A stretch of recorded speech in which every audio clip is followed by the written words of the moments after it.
Bonjour à toutes, bonjour à tous. Je m'appelle Pascal, je vais vous parler de migration dans le cloud, et ça va être fun, et ça va coûter beaucoup d'euros sur votre carte de crédit. Petite histoire qui vient un petit peu d'une vie antérieure. Je travaillais sur un site e-commerce. Imaginez, premier jour des soldes.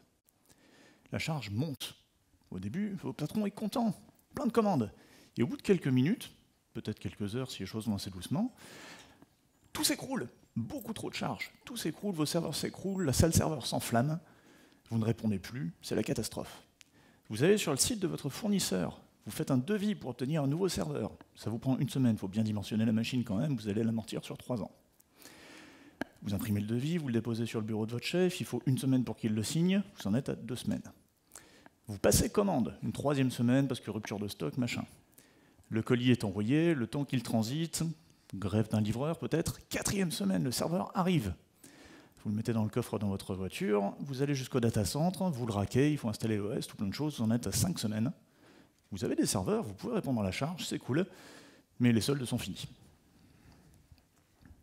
Alors le cloud, pourquoi, comment? Eh bien, peut-être que ça répondra à ces problématiques de 5 semaines pour scaler. Je travaille sur Sysplay. Sysplay, c'est la plateforme de VOD et de replay du groupe M6. Ça ressemble à ça en ce moment, c'était un peu différent il y a quelques années quand j'ai commencé.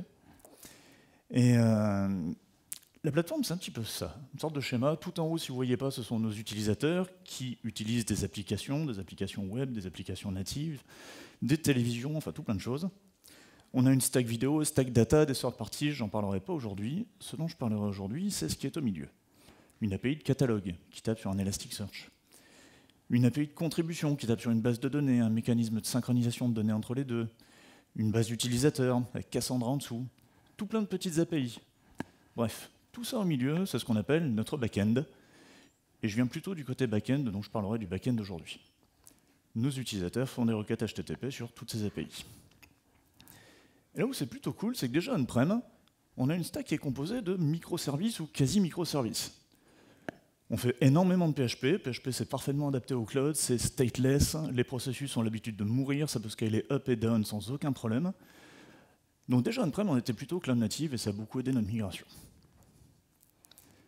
Historiquement, on partait d'on-prem. Ce qu'on appelle on-prem, ce que je vais appeler on-prem pendant les 25 minutes suivantes, c'était une salle dans un data center parisien. On louait cette salle, on achetait des serveurs, on les amortissait sur 3 ans. Si on les utilisait 5, tant mieux, on était gagnant. On achetait du matériel réseau qu'on allait raquer, brancher, truc de câble un peu bizarre. Puis on payait les coûts supplémentaires. On payait l'électricité, on payait la climatisation, on payait du personnel. Les personnes qui prenaient le serveur dans son coffre allaient le mettre dans le data center. En partant de Sysplay, en 2017-2018, on a commencé à vendre notre solution en marque blanche dans d'autres pays. En Belgique, ici, ou en Croatie, ou en Hongrie. Et quand on passe d'un pays à 4 pays, eh bien, mathématiquement, on a plus de contenu, à peu près 2 téraoctets de plus par jour, plus d'utilisateurs, plus de trafic, plus de charges. Et là, notre hébergement on-prem, il commence un petit peu à toucher ses limites. La charge CPU sur notre hyperviseur de prod pendant une semaine, le dernier soir à droite pour vous, pardon, on a touché 98% de consommation CPU. Autrement dit, il ne faut pas qu'il se passe quelque chose. Et certains soirs, sur certaines applications, eh ben, on plafonnait à 100% de CPU pendant quelques minutes ou quelques dizaines de minutes. Pendant ce temps, l'expérience utilisateur était un petit peu dégradée. La salle serveur ne s'est pas enflammée, mais il fallait faire quelque chose. Là, on s'est dit, on va migrer vers le cloud. Notre besoin, c'est tenir la montée en charge, savoir répondre à plus de clients, plus de trafic, savoir répondre en cas d'événements spéciaux, une émission en succès, on n'anticipe pas toujours suffisamment, ou un match de football, y compris un match de football dans 2 pays dont nous diffusons les chaînes. Le pic à 100% juste avant, c'était exactement ça. Bref, nous avons besoin de souplesse et d'élasticité dans notre hébergement. On est parti chez AWS, on a choisi d'utiliser au maximum des services managés pour quasiment tout. S3 pour stocker des fichiers, je disais 2 téraoctets de fichiers en plus tous les jours, on n'a pas envie d'aller raquer des disques durs tous les matins. RDS pour de la base de données, DynamoDB pour de la base de données clé-valeur évoluée, tout plein de services managés. Ces services managés, on les pilote avec Terraform, je vous montrerai tout à l'heure comment. Et maintenant, depuis qu'on a commencé notre migration dans le cloud, chaque projet gère son infrastructure. On n'a plus un seul repo chez les ops qui fait 20 000 lignes de code Ansible. Chaque projet applicatif, chaque API gère son infrastructure. Pas une grande nouveauté, on fait du Docker. Globalement, chaque application est déployée sous forme de conteneur Docker. Ça nous permet de packager et déployer les applications en isolation et de manière reproductive. Quand je déploie l'application A, ça n'impacte pas l'application B. Et quand à 21 h, l'application B est redéployée automatiquement pour répondre à un pic de charge, on déploie exactement la même version qui avait été déployée à 15 h par un développeur. Puis les conteneurs, c'est quand même des concepts un petit peu familiers. Ça fait plusieurs années que ça existe. On en utilise assez souvent sur nos environnements de développement. Et finalement, faire tourner Nginx et PHP FPM dans un conteneur ou sur un serveur, c'est à peu près le même combat. Face au conteneur se posent des questions. Je vais passer un petit peu rapidement dessus, vu la conférence d'avant, vous connaissez déjà les réponses. Comment toujours avoir Nginx et PHP FPM qui tournent? Comment les faire communiquer? Deux questions intéressantes. Troisième question extrêmement intéressante, avec un pic de trafic tous les soirs. Comment scaler automatiquement le nombre de conteneurs PHP FPM en fonction de la charge? Eh bien, la réponse, c'est Kubernetes. Quand on a commencé notre migration dans le cloud en 2017, Kubernetes, globalement, prenait plutôt la tête. Donc on a essayé aucun de ses concurrents. En 2018, on s'est rendu compte qu'on avait fait le bon choix, puisque Kubernetes a complètement roulé sur tous les autres orchestrateurs de conteneurs. Je disais juste avant qu'on travaillait avec des services managés. Kubernetes, c'est la seule chose pour laquelle on n'utilise pas un service managé, parce que le service managé d'Amazon, EKS, n'était pas disponible à Paris quand on a commencé notre migration, et il n'était pas tout à fait mûr à ce moment-là. Depuis, c'est un service qui a bien mûri, et on vise en 2020, et on a changé d'année récemment, pardon, on vise en 2020 à réessayer EKS, avec un peu de chance, il répondra à nos besoins, et on pourra se débarrasser de COPS qu'on utilise actuellement. J'anticipe une question que vous allez peut-être venir me poser à la pause. Et le serverless, est-ce que vous faites du serverless? Quand on dit serverless, on pense souvent fonction lambda. 2017-2018, on s'est dit les fonctions lambda, c'est adapté en réponse à des événements, mais c'est pas toujours adapté à du temps réel, à des requêtes HTTP. On avait peut-être raison, on avait peut-être tort. On ne savait pas trop comment on allait gérer les coûts avec des fonctions lambda. Passer de serveurs qu'on achetait sur 3 ans, des fonctions lambda, c'est quand même un sacré grand écart. Puis on se demandait comment est-ce qu'on va déployer des fonctions lambda, les mettre à jour, les maintenir. Bref, 2017-2018, on s'est dit non, les fonctions lambda, on y réfléchira plus tard. On est en train d'y réfléchir. Mais serverless, c'est pas que des fonctions lambda, c'est aussi du stockage de fichiers. Le fameux S3 qui m'évite de raquer des disques durs tous les matins. C'est aussi du stockage de données. DynamoDB, je ne sais pas combien il y a de CPU, combien il y a de RAM, combien il y a de serveurs, combien il y a n'importe quoi en dessous. Tout ce que je sais, c'est que je balance des requêtes et ça répond. Pareil pour des fils de messages. On-prem, on a écroulé RabbitMQ plusieurs fois, c'était pas super fun. SQS dans le cloud, on balance des messages, je ne sais pas comment ça marche en dessous, mais ça répond toujours. À peu près toujours. Alors, notre planning de migration, comment on a fait? Spoiler alert, ça prend du temps. Et c'est une petite frise chronologique. On a commencé fin 2017, faire de la R&D. Découvrir Kubernetes. C'est quoi Kubernetes? Comment déployer des applications dans Kubernetes? Comment mettre en place une chaîne de CI? Comment monitorer, loguer, tout plein de choses. Au bout de quelques mois, on s'est dit on va faire des trucs parfaits. On va voir Prometheus, il marchera parfaitement bien. On va voir les logs, ça marchera parfaitement bien. Le scaling, ça marchera parfaitement. Enfin bref, tout parfait. Au bout de 4-5 mois, on a discuté avec un collègue, on était autour d'une bière, et on s'est dit mais on n'arrive pas à faire un truc parfait. Comment est-ce qu'on pourrait faire un truc parfait tant qu'on ne sait pas comment ça va casser? Et si on ne met jamais en prod, on ne saura pas. Donc, encore une fois, autour d'une bière, on s'est dit, YOLO, on prend une appli, on la met en prod, on voit comment elle casse. Lundi matin, on était de retour au bureau, pas de bière, donc le lundi matin au bureau, mais un café. Et là, on s'est dit, mais comment est-ce qu'on va expliquer à nos collègues que leur application qui fonctionne parfaitement bien, parce qu'eux, ils avaient un truc qui marchait parfaitement bien, on va juste la prendre, la mettre dans Kubernetes et voir comment elle casse. Et obligé à la casser. Donc on est parti sur une approche un petit peu plus raisonnée, on va dire. Calmement, on a commencé à faire le setup de notre compte AWS, on a créé notre cluster Kubernetes, et notre équipe d'Ops est montée en compétences. Genre, on éteint tous les masternodes, qu'est-ce qui continue à marcher, qu'est-ce qui ne marche plus?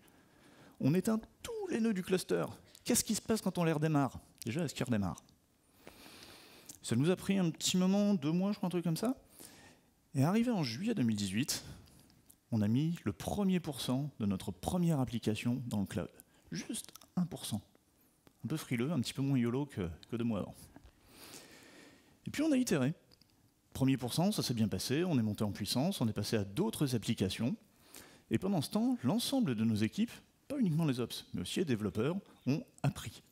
On a vu des choses qui ont cassé, on a corrigé, on a fait mieux. Et ce, plusieurs fois de suite. Au bout de quelques mois, on s'est rendu compte que ça marchait plutôt pas trop mal. Et donc, on a déployé notre première application dans le cloud uniquement. À partir de ce moment-là, on a eu des applications qui n'ont jamais été déployées on-prem. Les premiers soirs, on regardait un peu le monitoring comme ça, quoi. On continue. Une fois que ça marche bien avec des applications assez simples, on passe à des grosses applications. C'était notre travail au printemps cette année. Nos 2 plus grosses applications, on les a mises dans le cloud, on a vu comment elles marchaient ou elles ne marchaient pas. Et puis on a fiabilisé. Et aussi, qui dit grosses applications dans le cloud, dit ça commence à coûter cher. Donc on a aussi un petit peu bossé sur l'optimisation des coûts, quand même. On continue, on arrive en gros en septembre. Et là, on a migré toutes les applis user-facing, toutes celles qui ont besoin de scaler. On veut juste vider notre salle serveur, donc on migre les API internes, les back-office. Et c'est le moment où on ajoute de l'outillage, de l'automatisation. On commence à industrialiser vraiment les choses.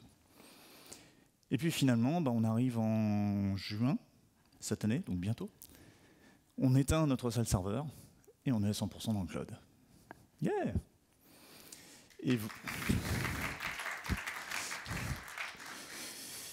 Et vous comprenez pourquoi j'étais développeur back et que mes collègues m'interdisaient de faire quoi que ce soit de visible.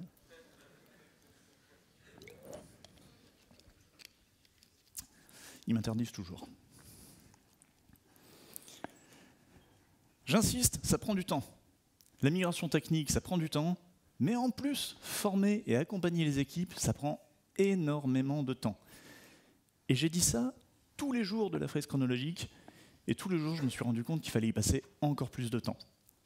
Les développeurs ont dû comprendre comment écrire des fichiers YAML pour déployer leur application dans Kubernetes, quoi.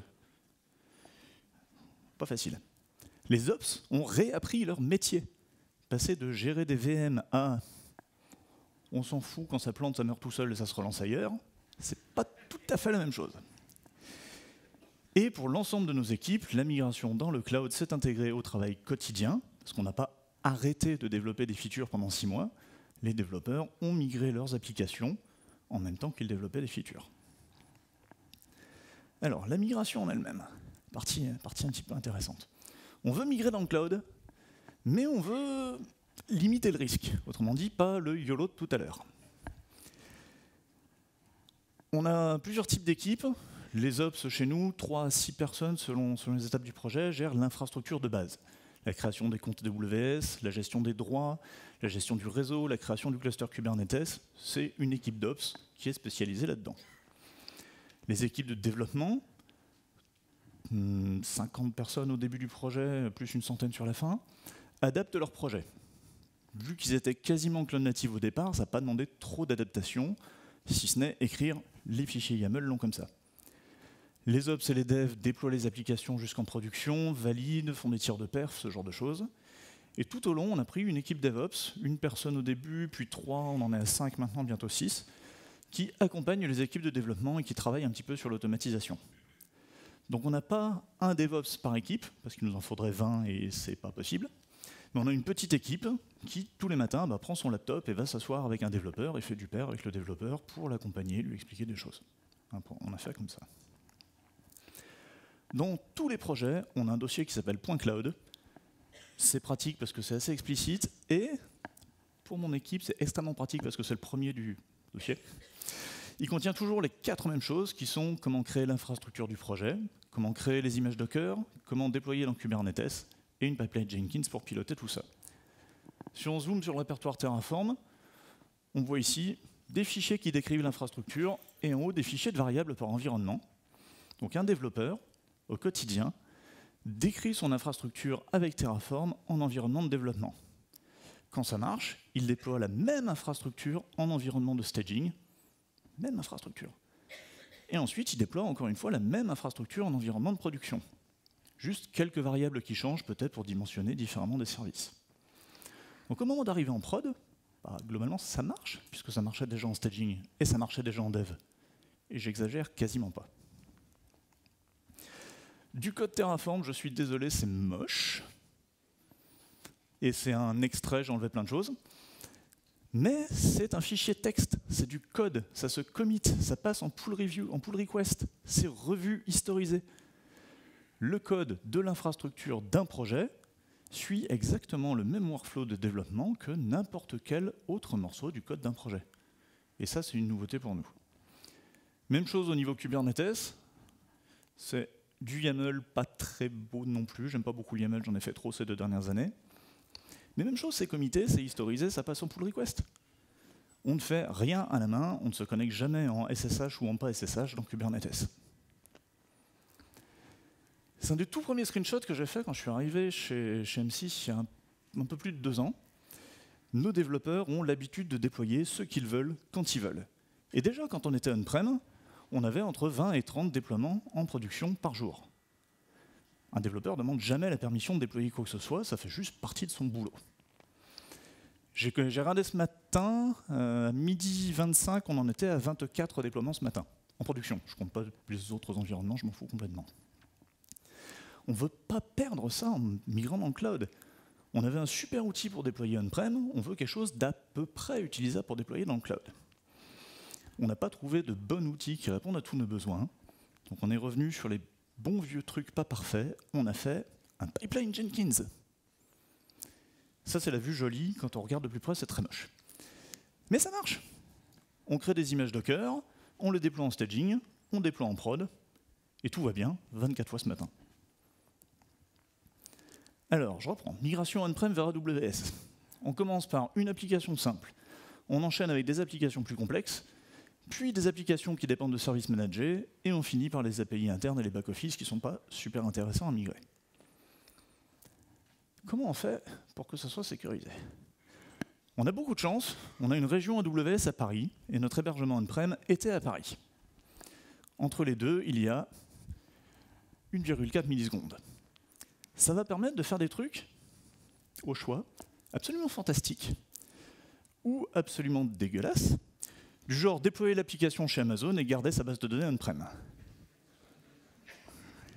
Je vois qu'il y a des gens qui penchent pour le côté dégueulasse, mais je vous assure, ça marche très bien. Les ops chez moi ont un peu penché du côté dégueulasse.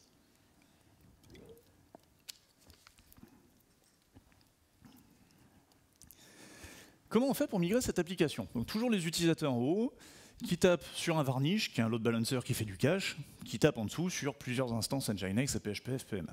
Stack PHP hyper classique et qu'on retrouve très certainement dans d'autres technos. On veut migrer ça là où c'est blanc, dans le cloud. On commence par mettre devant notre stack un logiciel qui s'appelle HAProxy. C'est un load balancer hyper performant qu'on utilise depuis des années. On le configure pour qu'il envoie tout le trafic on-prem. Jusque-là, on n'a rien changé, on n'a rien cassé. On déploie notre application dans le cloud, donc load balancer, Kubernetes, Nginx, machin. Rien de spécial. Et à chaque fois qu'on déploie une application comme ça, on connaît son adresse un petit peu secrète et ça nous permet de valider qu'elle a l'air de marcher. Quand on voit qu'elle a l'air de marcher, on reconfigure HAProxy et on envoie 1% de notre trafic dans le cloud. 1% du trafic sur Sysplay, ça nous permet en général de voir assez vite si ça ne marche pas. Et si ça ne marche pas, ça tombe bien, HAProxy est configuré pour rebasculer automatiquement à 100% on-prem si on a la moindre erreur 500 qui arrive dans le cloud. Et ça marche très bien, ça on l'a testé et validé plusieurs fois. Ça marche à 1%, on enchaîne, 5%, 10%, 25%, 50% certainement ensuite, et 50%. Et la preuve, la preuve elle est là, ça c'est les métriques d'un HAProxy le premier jour où on a basculé une application. Le matin, on a mis HAProxy en envoyant tout le trafic on-prem. Début d'après-midi, 10% du trafic dans le cloud, puis 50-50. En gros, 17 h, on s'est rendu compte que ça avait l'air de bien marcher dans le cloud, mais on s'est dit, il y a un pic de trafic ce soir à 21 h, remettons uniquement 10% dans le cloud et on verra demain matin comment ça s'est comporté. De toute évidence, ça s'est très bien comporté, et le lendemain, on est monté à plus. Donc 50, on continue, 75% dans le cloud, et puis 99% de trafic dans le cloud, 1% on-prem pour que les caches restent un petit peu chauds, on ne sait jamais si on rebascule automatiquement à gauche. Ben c'est cool. Et on peut rester comme ça pendant un sacré moment. Notre toute première application qu'on a migrée en juillet, on est resté comme ça jusqu'en décembre. Et aucun problème. Au bout d'un moment, 100%. On peut donc enlever HAProxy, faire pointer les DNS directement dans le cloud. Et puis voilà, félicitations, on a migré notre première application dans le cloud de manière sécurisée. Et c'est maintenant qu'on est extrêmement heureux d'avoir des microservices, parce qu'il faut faire pareil sur les 49 autres. Alors, basculer progressivement, c'est bien, mais des fois, valider un petit peu qu'on tienne la charge avant de basculer, ça serait vachement mieux. Genre sur les grosses applications, on aimerait, avant de basculer, savoir si ça tient la charge. Et bien, on repart. Mon application on-prem. On la déploie dans le cloud, exactement comme on a fait tout à l'heure. Et là, on-prem, on va utiliser un logiciel qui s'appelle Gore, Gore pour GoReplay, qui capture le trafic réseau qui passe sur une interface, et on va le rejouer à l'identique dans le cloud. Donc on prend tout le trafic qui arrive on-prem, on le rejoue dans le cloud, et on voit si le cloud répond à la charge. On peut faire des filtres poussés pour exclure les requêtes en poste, exclure certaines routes, exclure plein de choses, mais le principe de base, c'est tout prendre, tout balancer de l'autre côté. Et là où on est un petit peu fourbe, c'est qu'on a mis Gore devant Varnish, alors que Varnish fait du cache. On envoie donc 5 fois plus de trafic dans le cloud, ou 10 fois plus de trafic dans le cloud, ou 20 fois plus de trafic dans le cloud que ce qu'on a on-prem. Et c'est à ce moment-là qu'on voit si ça scale. Si ça ne scale pas, on recommence, on itère plusieurs fois. Alors, tenir la charge, quel est l'objectif? Qu'est-ce qu'on valide?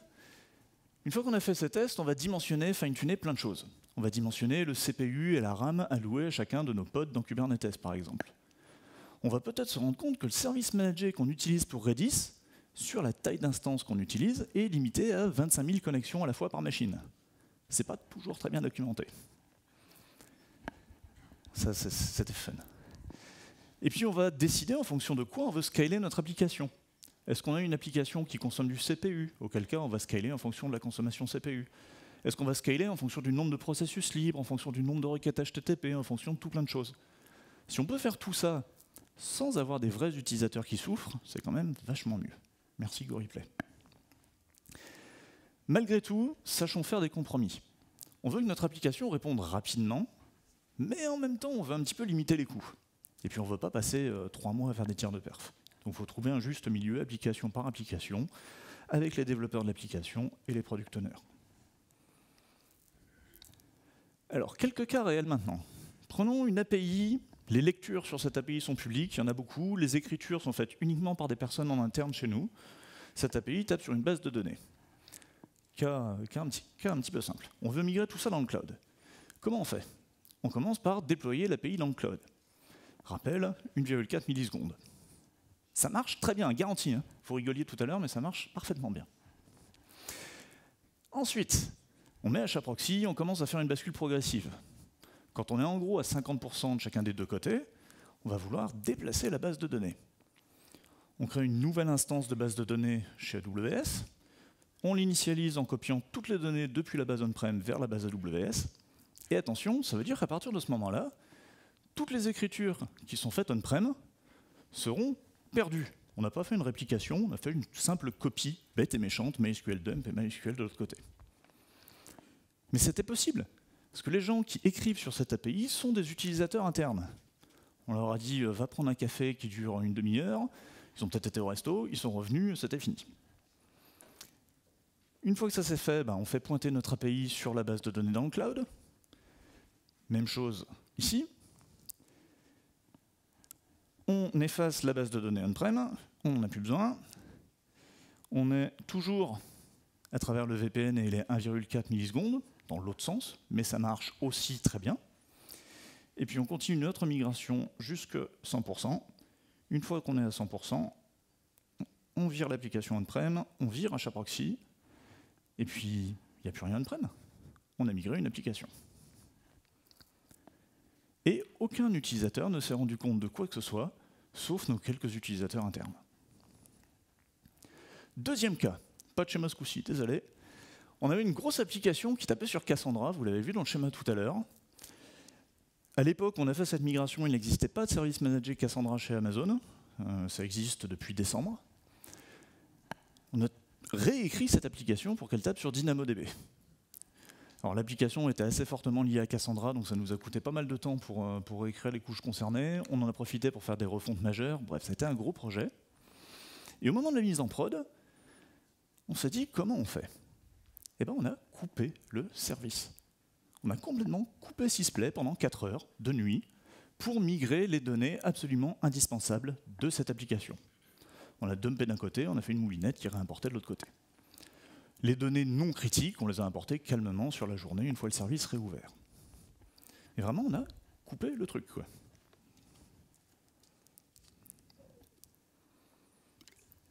Et on a fait quelques calculs. On s'est dit, couper Sysplay, c'est pas forcément terrible, mais si on voulait migrer à chaud de façon sécurisée, comment on ferait, combien ça nous coûterait? On n'a pas réussi à sortir un chiffre parce qu'on était à des dizaines et des dizaines de jours hommes de développement et de tests. On s'est dit, couper pendant 4 heures de nuit, c'est plus safe. Et puis troisième cas, on a une API qui lit depuis Elasticsearch. Elasticsearch est alimenté par un traitement batch. On veut migrer l'API et Elasticsearch dans le cloud.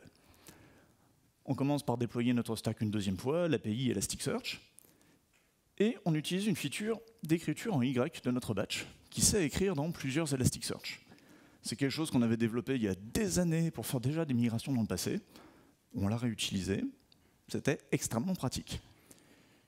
Une fois que les deux stacks fonctionnaient, on a fait notre bascule progressive, donc pareil, 10%, 50%, machin, jusqu'à monter à 100%. Arrivé là, on supprime HAProxy, on n'utilise plus donc que la stack qui est de ce côté. On n'a plus besoin de l'indexation en Y, on arrête d'écrire on-prem, on supprime l'API et son Elasticsearch on-prem. Félicitations, nous avons migré encore une autre application dans le cloud. Il reste à migrer les batchs d'indexation, c'est une histoire pour un autre jour. En vrai, on a décorrélé, on l'a fait un mois après parce que c'était pas très urgent. Tous les projets qu'on fait depuis sont complètement en cloud native, ils sont scalables, ils utilisent des services managés, ils sont déployés tout de suite dans le cloud. J'ai pas grand-chose d'intéressant à dire dessus, ça se passe très bien. La seule question qui se pose, c'est comment choisir les services à utiliser pour chaque projet, éviter que les équipes de développement ne partent dans tous les sens. C'est là où l'équipe DevOps a un rôle de conseil. On sait un petit peu tous les projets vers quoi ils sont partis, on peut donc aider les nouveaux projets à sélectionner le bon service manager pour répondre à leurs besoins. Le résultat, c'est cool. On a fait des trucs qui marchent. C'est un tweet de notre deputy CTO il y a 1 an, quasi jour pour jour. Il dit en fait c'est cool, depuis qu'on fait de l'infra as code, maintenant la première chose que les développeurs font sur un projet après avoir écrit une route de status, c'est le déployer jusqu'en production. On n'attend plus 3 mois ou 6 mois ou je ne sais pas combien de temps pour déployer en prod. Non, un nouvel embauché dans la boîte, au bout de 3 jours et demi, il avait déployé une application en prod. Une nouvelle application en prod qui commençait from scratch. Et juste, ça marche. Au fur et à mesure que de nouvelles features arrivent dans les projets, elles partent en prod immédiatement. Ça se voit peut-être assez mal du fond de l'écran. Kubernetes, ça scale magiquement. La nuit, sur cette application, on a 20 pods. Le soir, on en a 280. Et tous les jours. Et on ne regarde jamais ce qui se passe à 21h, parce qu'à 21h, on ne bosse pas. On ne bosse pas aussi parce que ça marche. Les instances C2, les nœuds en dessous, les serveurs que l'on paye, pareil, ça scale. On en a moins la nuit que pendant le pic de 21h. Et en parlant de coûts, dans le cloud, tout, mais tout se paye. Et c'est difficile de faire moins cher en allant dans le cloud que ce qu'on avait on-prem quand on utilisait 98% de nos ressources on-prem. D'autant plus que notre objectif en migrant dans le cloud était de gagner en élasticité et en souplesse et pas de réduire les coûts. Cela dit, quand on regarde la facture, en 2020, on a très clairement des optimisations à faire et j'aurai peut-être des choses à vous dire l'année prochaine à ce sujet. En conclusion, en résumé, Kubernetes, pour migrer dans le cloud chez M6, comment on fait? Kubernetes est un outil riche mais complexe. Pour nous, c'est un bon choix parce qu'on a une équipe qui permet de le gérer, ça répond bien à nos besoins. Mais, vous entendez parler de Kubernetes en conférence au moins 3 fois aujourd'hui, Kubernetes n'est pas forcément adapté à vos besoins. Étudiez le truc. Si vous êtes une petite équipe, une petite entreprise qui n'a pas d'ops dédié, c'était le cas dans mon ancienne boîte, pas faire de Kubernetes. Les services managés, c'est cool, c'est autant de travail en moins, et puis sérieusement, gérer MySQL, c'est pas super fun. L'infrastructure as code, c'est génialissime. Et si on veut migrer toute une plateforme dans le cloud, il faut savoir avancer, aller de l'avant, faire des compromis, ne pas essayer de faire parfait dès le début, on n'y arrivera pas, et améliorer et progresser au fur et à mesure. Migrer dans le cloud, ce n'est pas un projet technique, ça répond à un besoin de l'entreprise, c'est des centaines, milliers de jours de travail, ça implique tout le monde, ça a des impacts sur le produit, sur les roadmaps. Quand on prend des équipes pour migrer dans le cloud, pendant ce temps, elles font moins de features. Et c'est absolument impossible si on n'a pas le soutien et la volonté du management. Je le répète, ça fait 2 fois, migrer dans le cloud n'est pas un projet technique. Et quand vous lisez des articles où ces gens vous promettent on a migré dans le cloud en 5 minutes pour 5 $ par mois, ces gens essayent de vous enfumer. Et juste avant de terminer, le nombre de CPU utilisés par une de nos applications, en gros 6 CPU jusque-là. À 15h59, on a complètement vidé les caches de cette application. On est monté à 282 CPU.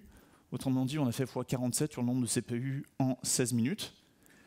Vider les caches de cette application quand on était on-prem, on l'a fait une fois, on a regretté. Et ça nous a coûté à tout casser 150 $. Autrement dit, que dalle. Si vous avez des questions, vous pouvez venir me trouver après la conférence. Sinon, je suis en train d'écrire un livre qui s'appelle Le Plan Copenhague. Il y a déjà 10 chapitres publiés. C'est un retour d'expérience de notre migration dans le cloud et des problèmes qu'on a rencontrés et comment on les a résolus. Merci beaucoup.